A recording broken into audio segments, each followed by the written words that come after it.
and go fly and test them because it's easier to kind of work with them and see what they've got. In fact, a lot of them are doing what they call instrument development. They're competing to see who's got the best laser, radiometer, or whatever the instrument is that's going to go up. So they compete in the worldwide science community to see who's going to be the next one that's got the instruments that go up on like the next, ISAT satellite that'll go up maybe every 7 to 10 years.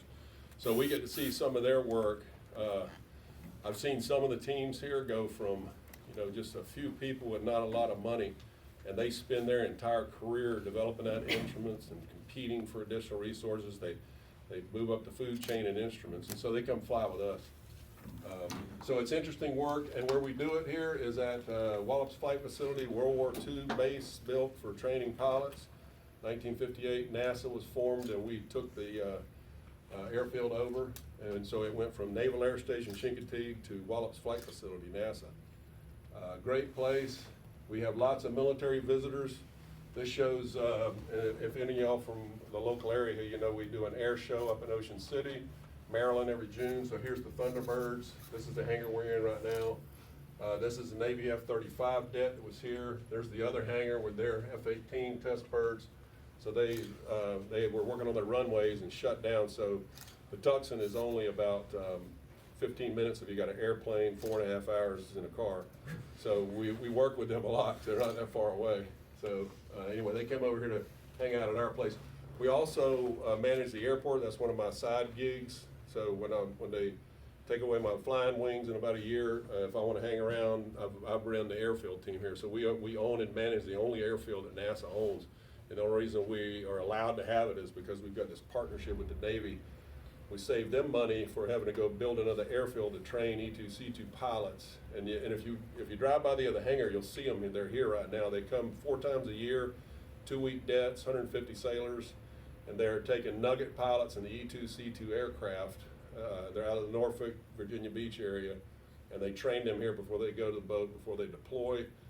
When they leave next week, they've already been here almost 2 weeks. They'll have another 3 to 4 weeks of the more seasoned pilots, and the other 5 squadrons come here and get qualified before they deploy to the carrier. So, and so they give us a few dollars to take care of our runways. So it's a good partnership for both of us. So we do work with them often. There's the Thunderbirds. Here's our aircraft. You got to see a couple of them. P-3, C-130 are our big ones. We got a King Air, Army Sherpa, both twins, unmanned aircraft. I'll show you those missions. So we fly all over the world 2 or 3 times. The P-3 just got back from Africa. It's going to go to Greenland next in a couple months. And then the C-130 just back from Canada. It's going to do another mission here right after the ice bridge mission to Greenland. So we do a lot of Arctic stuff. I've been to Greenland and Canada and over the top of the North Pole about 15, 16 times. And it's a lot of interest in the ice, the glaciers, ice on the land, ice on the sea, ice on the, how thick is the ice? Can the satellite tell you how thick it is?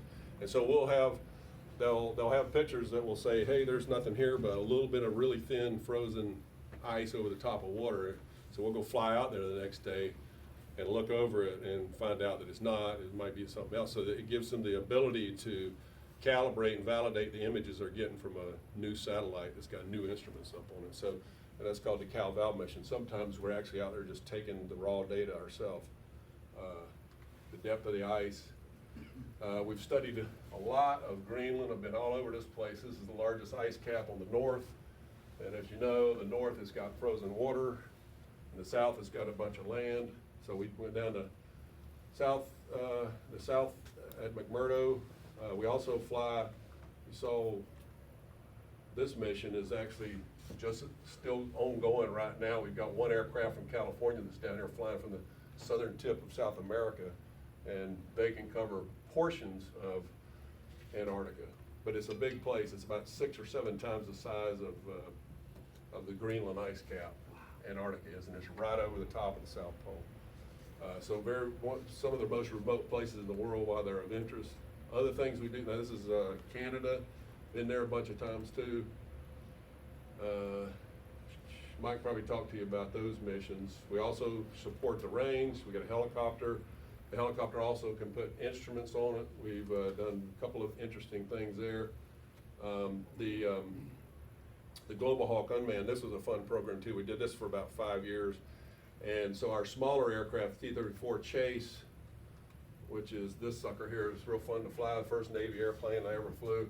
So we chased that thing out there, and somebody asked in the first group, why do you need to chase? So the FAA requires us, if it's an airplane without anybody on it, and it's 25,000 pounds, and it can come over and fly through your house, for us to make sure it's going where it's supposed to go. So, so it's a fun mission. This thing can fly for 24 hours. We operate it from a control center. So instead of climbing on the P3 and being in the back, the pilots are up here with a technician that keeps all this satellite gear working so we can talk to the jet. And then back here is kind of like the back of our airplane, 14 stations of scientists that are talking to their instruments that are up on the jet. And it's an interesting way of flying. I mean, you're flying with a mouse and a click and all that, so you're not having the normal fun you would be up there, but you're doing the same kind of things because you're actually flying, take off, go up to 65,000 feet, 20 miles offshore, then we say bye. The jet takes off and flies over here, does all of this, comes back the next morning and lands. And they do the same thing a manned aircraft would do. So they're flying right over the top of you when your jet's going over to Europe and back.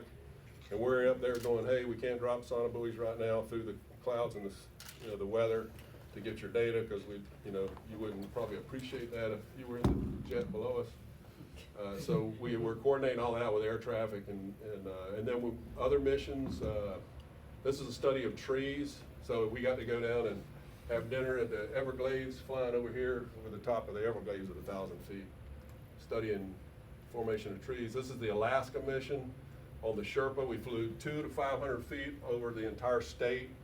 We did that for almost 5 years, and we would take the first 2 weeks of every month from April to October of data, and we'd send 2 pilots up, 2 experimenters from California, and a mechanic or 2. And so that's kind of a small mission in the field, but we did that for 5 years, and very interesting flying all over the state there to see the bears and the reindeers and the mooses, and land at the gravel runways. And all right, I'm getting the hook. So this is satellite, ship, airplane. All 3 you can compare data. So this was ocean science, looking at phytoplankton in the water and how far you can see these from a satellite, which used to be only a few feet below the water. Now we can see a couple hundred feet below the water and tell properties of the water from a satellite. Amazing stuff. But we get to see these people while they're developing and get to go to a fun place like Rodgers or Norway. There's my picture. Thank you. Thank you.